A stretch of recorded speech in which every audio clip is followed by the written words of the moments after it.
प्रणाम, हम शालिनी झा।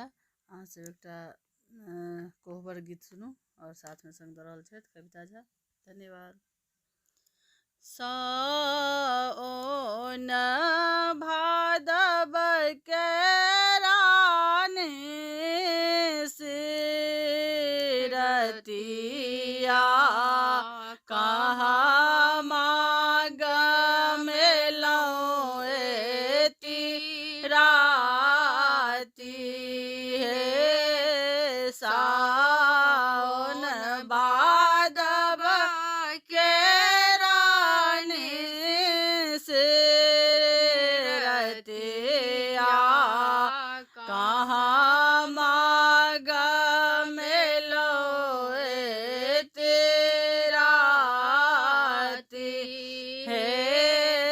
तोहरो सा सुंदर दानी मालिन के बेटिया ओताही ग मेलौं एती राती हे।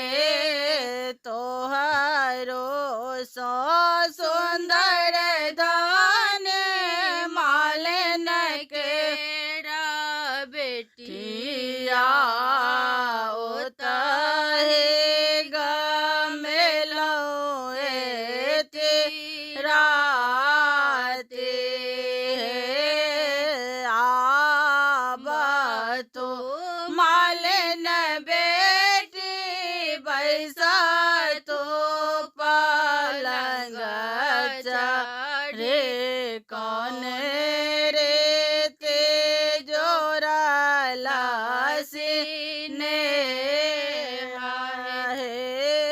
आब तो मालिन बेटी बैसा तो पलंग चढ़े कौन रीत जोड़ला सीने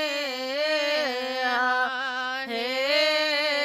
फूल लोढ़ा गेला हूँ राजा फूल बरिया राजा बेटा हंसे हंसे देला हे। फूल लोढ़ा गेला हो राजा फूल बरिया राजा बेटा हंसे हंसे देला हे। हम मुस्काए देला नैन नैन जोरा लताही में लागल सीने हे।